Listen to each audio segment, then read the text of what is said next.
VTU ರಾಜ್ಯ ಮಟ್ಟದ athletic ಚಾಂಪಿಯನ್ಶಿಪ್ನಲ್ಲಿ ಮಂಗಳೂರಿನ ವಾಮಂಜೂರಿನ ಸೇಂಟ್ ಜೋಸೆಫ್ ಇಂಜಿನಿಯರಿಂಗ್ ಕಾಲೇಜಿನ ಪುರುಷರ ಮತ್ತು ಮಹಿಳಾ ತಂಡಗಳು ಪ್ರಶಸ್ತಿಗಳನ್ನು ಗೆದ್ದುಕೊಂಡಿದೆ.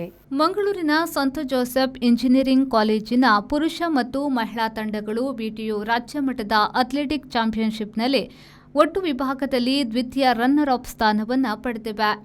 ಎಸ್ಜಿಇಸಿ ಮಹಿಳಾ ತಂಡವು ಮಹಿಳಾ ವಿಭಾಗದಲ್ಲಿ ದ್ವಿತೀಯ ರನ್ನರ್ ಅಪ್ ಸ್ಥಾನವನ್ನು ಗಳಿಸಿದೆ. ಈ ಚಾಂಪಿಯನ್ಶಿಪ್ 2026 ಮಾರ್ಚ್ 26ರಿಂದ 29ರವರೆಗೆ ಟಿಪ್ಟೂರಿನ ಕಲ್ಪತರು ಇನ್ಸ್ಟಿಟ್ಯೂಟ್ ಆಫ್ ಟೆಕ್ನಾಲಜಿಯಲ್ಲಿ ನಡೆಯಿತು. ತಂಡಗಳು ದೈಹಿಕ ಶಿಕ್ಷಣ ನಿರ್ದೇಶಕಿ ವನಿಶಾ ವಿ ರೊಡ್ರಿಗಸ್ ಮತ್ತು ಸಹಾಯಕ ಪಿಎಡಿ ಸುಧೀರ್ ಅವರ ಮಾರ್ಗದರ್ಶನದಲ್ಲಿ ಅತ್ಯುತ್ತಮ ಕೌಶಲ್ಯ ಮತ್ತು ದೃಢ ನಿಶ್ಚಯವನ್ನು ಪ್ರದರ್ಶಿಸಿವೆ.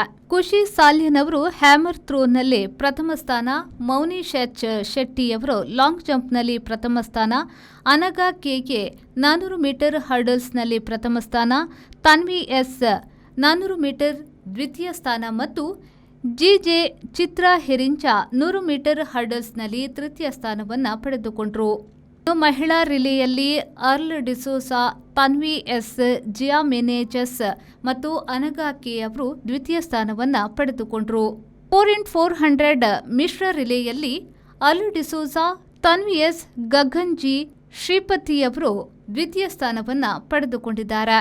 ಎಸ್ಜೆಇಸಿ ಸಂಸ್ಥೆಯ ಆಡಳಿತ ಮಂಡಳಿ ಈ ಅತ್ಯುತ್ತಮ ಸಾಧನೆಯ ಮೂಲಕ ಸಂಸ್ಥೆಗೆ ಕೀರ್ತಿ ತಂದ ತಂಡಗಳು. ಬ್ಯೂರೋ ರಿಪೋರ್ಟ್, ವಿ4 ನ್ಯೂಸ್, ಮಂಗಳೂರು.